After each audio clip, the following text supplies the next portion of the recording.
परिवारवाद बनाम राष्ट्रवाद है। परिवारवादियों का प्रयास है अपने परिवार को समायोजित करने का, और राष्ट्रवादियों का संकल्प है इस देश को विश्व गुरु बनाने का। जब मैं परिवारवादियों की बात करता हूं तो स्पष्ट रूप से जो इंडिया गठबंधन के साथी हैं, जरा उनके नेताओं के नाम पे गौर करिए और उनका प्रयास देखिए। गठबंधन के साथी हैं लालू यादव, उनका एक ही प्रयास है कि किसी भी प्रकार से अपने बेटे को मुख्यमंत्री बनाए। ममता दीदी का प्रयास है किसी प्रकार से अपने भतीजे को बंगाल की राजनीति में स्थापित करना।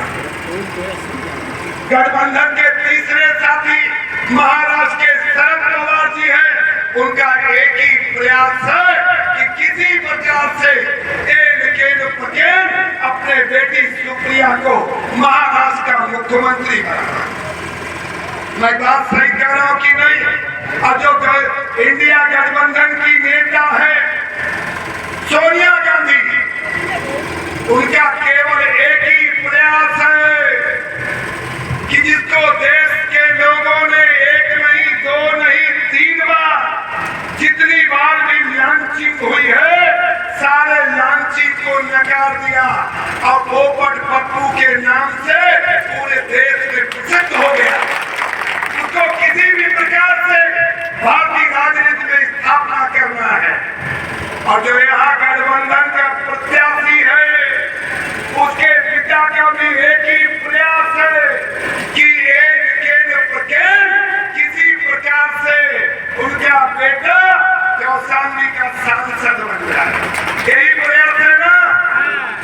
और हम राष्ट्रवादियों को प्रयास है कि मां भारती को उस गौरव को ले जाना, विश्व गुरु बनाना, जिसके लिए हमारे पूर्वजों ने कुर्बानी की। अब यह चुनाव एक मुद्दा ये हो गया, दूसरा मुद्दा क्या है? एक तरफ राम भक्त है और दूसरे तरफ राम के भक्तों पे लाठी गोली डंडा चलाने वाले लोग हैं। यह बात किसी से छुपी नहीं है कि राम भक्तों पे गोली चलाने वाला कोई और नहीं, समाजवादी पार्टी के लोग थे। यह बात सभी जानते हैं।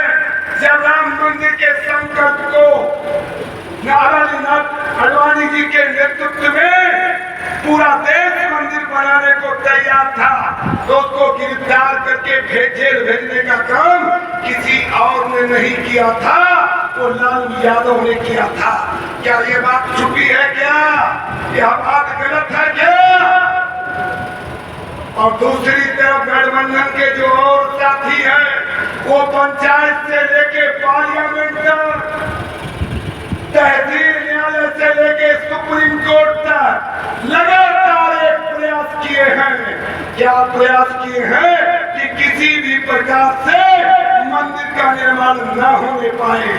और दूसरी तरफ यह राम भक्तों की टोली है, जिसने लाठी खाया, गोली खाया, डंडा खाया और पीढ़ी दर पीढ़ी संघर्ष करके 500 साल के बाद अयोध्या में राम मंदिर का निर्माण करने का काम किया है। अब मैं ज्यादा न कहते हुए केवल अंतिम बात कहते हुए अपनी बात पूरी करता हूँ। माने जो सब समाजवादी पार्टी के प्रत्याशी है, वो कहते हैं मेरा पिता विकास पुरुष है। और सांसद जी बताओ आपने क्या किया? योगी जी बताइए आपने क्या किया? मोदी जी बताइए आपने क्या किया? मैं बताना चाहता हूँ कि लंदन के चश्मे से देखोगे तो कौशाम्बी का मेडिकल कॉलेज नहीं दिखेगा। लंदन के चश्मे से देखोगे तो रोडवेज का डिपो नहीं दिखेगा। आप लंदन के चश्मे से देखोगे तो प्रयागराज से लेके उत्खनन स्थल तक 1000 करोड़ की लागत से 4 लेन की सड़कें दिखाई नहीं पड़ेगी। आप लंदन के चश्मे से देखोगे तो 750 करोड़ की लागत से रामबन कमान मार्ग नहीं दिखेगा। आप लंदन के चश्मे से देखोगे तो कौशाम्बी के गांव-गांव का विद्युतीकरण नहीं दिखेगा। आप लंदन के चश्मे से देखोगे तो गांव-गांव में बन रही पानी की टंकी आपको दिखाई नहीं पड़ेगी।